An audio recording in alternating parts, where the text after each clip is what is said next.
KPBS On Demand is supported by Splatero, helping homeowners pay off debt by offering streamlined access to your home's equity with no additional monthly payments or new debt. Splatero provides a lump sum payment in exchange for a share of your home's future value. Pre-qualification is available at splatero.com.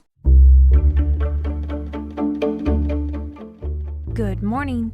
I'm Annika Colbert. It's Wednesday, December 22nd. Sanitation workers on strike. More on that next, but first, let's do the headlines.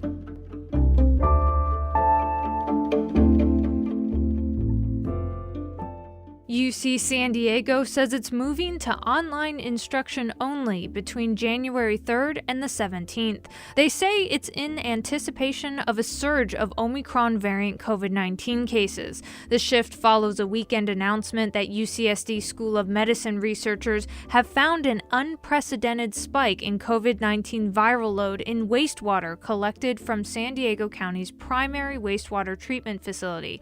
UCSD closes for winter break this week. Other UCs have also said they're shifting to remote learning in the new year. Governor Gavin Newsom says California will require healthcare workers to get booster shots of the COVID-19 vaccine. All California healthcare workers are already required to be vaccinated. Newsom says it's to protect Californians and to ensure that hospitals are prepared for Omicron. The announcement came through Newsom's social media channels. More details on when this mandate will go into effect are expected today. In San Diego, county public health officials reported more than 800 new COVID-19 cases on Tuesday and 12 additional deaths. The number of hospitalizations went down slightly according to state figures. The county currently has a positive test rate of 5.5%. About 87% of all eligible San Diego County residents have had at least one dose of the vaccine, and about 77% are fully vaccinated. From KPBS, you're listening to San Diego News Now. Stay with me for more of the local news you need.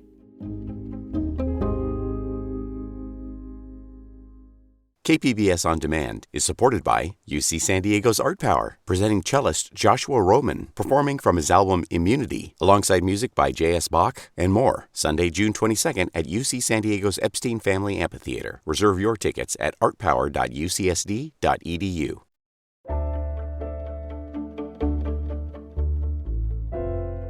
If you live in Chula, Vista, or Clairemont, Mesa, you may have noticed your trash is piling up. That's because hundreds of sanitation workers are on strike. KPBS's Kitty Alvarado has more. What do we want? Over 200 sanitation workers employed by Republic Services are on strike. They're taking shifts, picketing outside Republic offices at 5 locations across the county after contract negotiations between their union, Teamsters Local 542, and the company broke down. They've been working without a contract since November. At some point, you kick the dog too many times, it's going to turn around and bite you. Manny Puma, a driver for the company, was among the picketers in Chula Vista Tuesday morning. He says rain or shine, residents have been able to count on them, including during this pandemic, but the company has taken them for granted. We weren't able to sit home and not go to the office. We were up there, ground zero, picking up garbage every single day. Republic is the second largest waste management company in the country. Just days ago, they reached agreements with workers in Orange County who were on strike for over a week. The union says the company CEO earns 154 times the pay of their average employee. Puma says being on strike is not easy, especially the week of Christmas. We know what the sacrifice is, and we're willing to do it, and we'll be here 24 hours a day to make our stance. Meanwhile, trash in San Diego's Clairemont Mesa neighborhood and the city of Chula Vista is piling up. It's nasty. It's disgusting, of course. Walid Alaya, the owner of Bambino's Pizza, has been at this location for 5 years and says he's never seen the trash overflowing like this. They usually pick it up, I think, every day. I never seen it full like that. We reached out to Republic Services to ask how long customers were going to have to deal with this. They sent us a statement that reads in part, "We continue to negotiate in good faith to achieve a fair and competitive labor contract.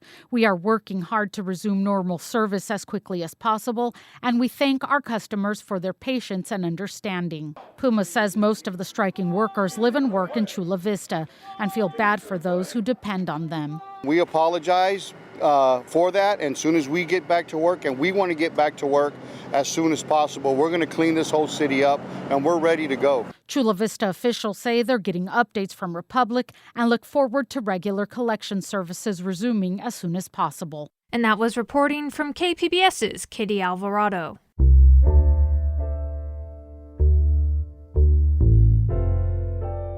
The San Diego International Airport is getting busier by the day as we get closer to the holidays. KPBS's John Carroll has more. The airport is a busy place on most any day. It's the third busiest in California. This has been a rebound year from the darkest days of the pandemic. The stretch from December 17th through January 3rd will be the busiest this year. Airport spokesperson Nicole Hall. This year, we're anticipating seeing about 1 million people coming through the airport during that time. Nicole Hall says thus far the airport has seen 25% more people pass through in 2021 than in 2020.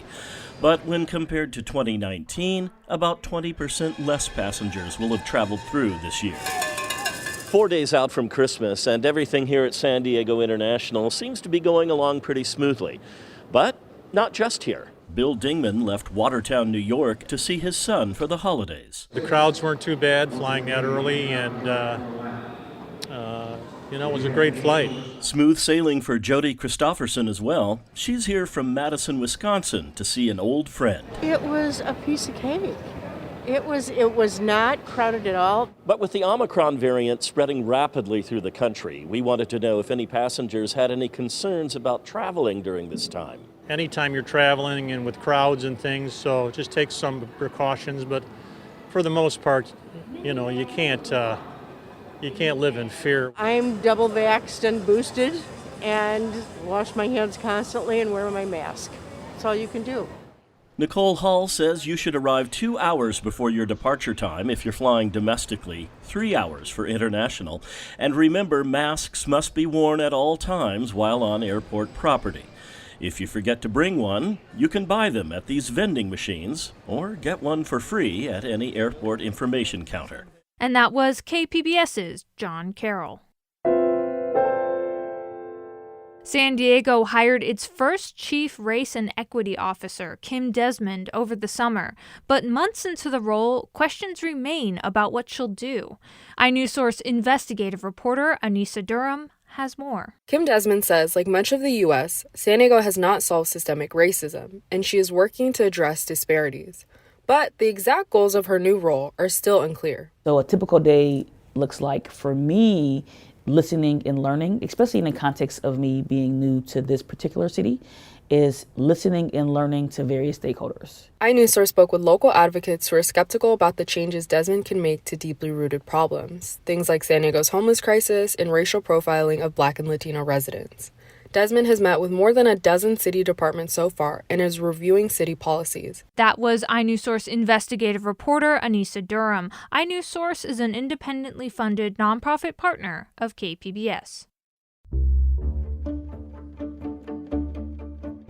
Coming up, using poetry and prose to help vets work through the stress of war and tell their story.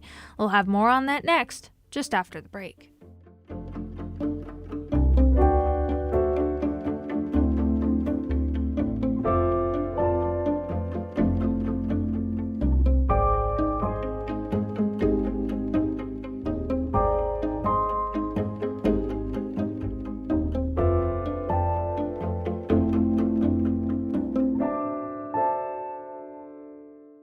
KPBS On Demand is supported by Markel Design and Remodeling, helping homeowners with their home remodeling needs. From ADUs to kitchen remodels, room additions, and custom homes, Markel Design and Remodeling can help homeowners design and build their dream homes. More at trustyourhometous.com.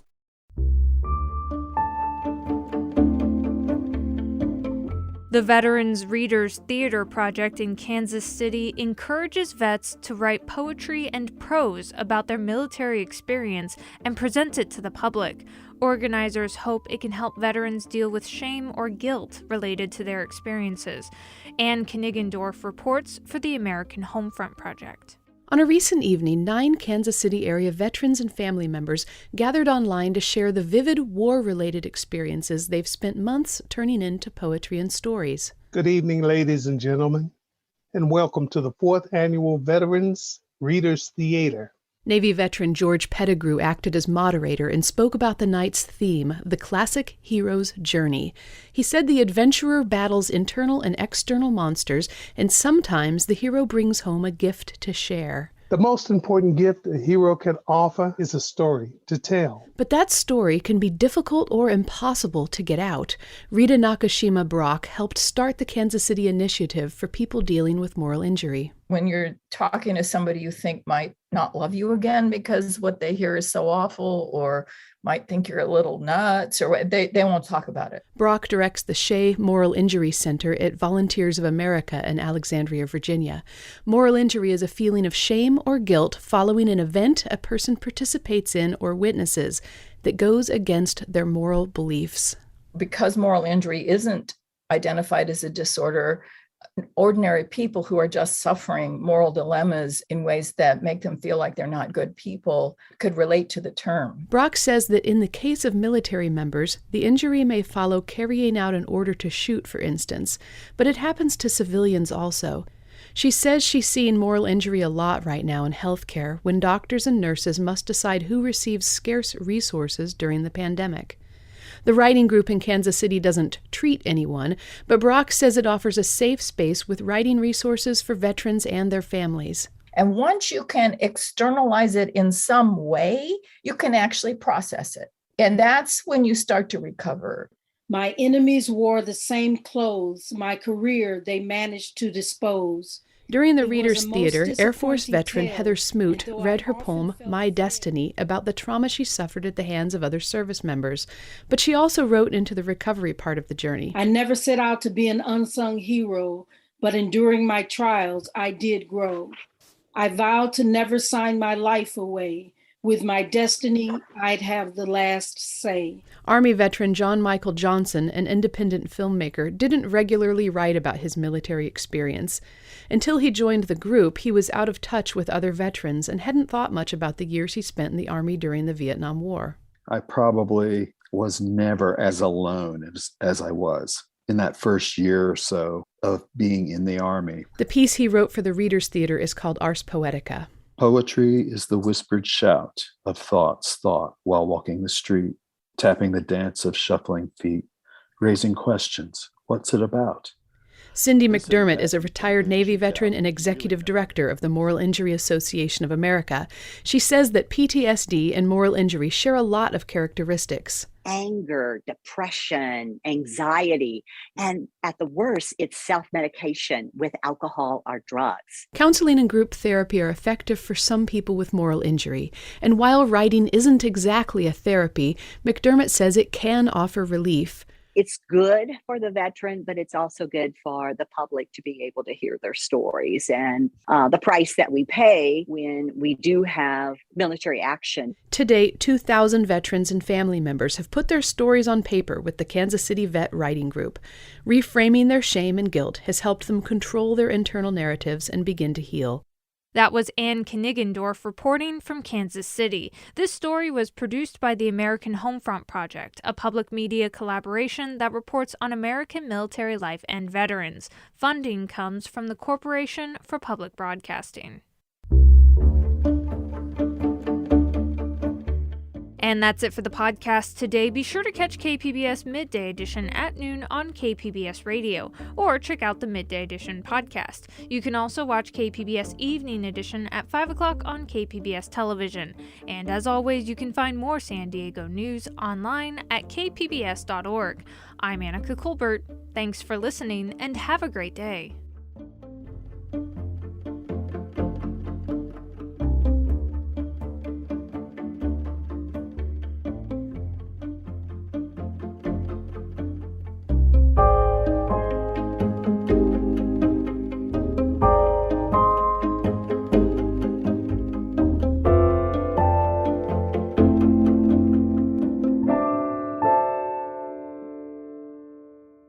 KPBS On Demand is supported by UC San Diego's Art Power, presenting cellist Joshua Roman, performing from his album Immunity, alongside music by J.S. Bach and more. Sunday, June 22nd at UC San Diego's Epstein Family Amphitheater. Reserve your tickets at artpower.ucsd.edu.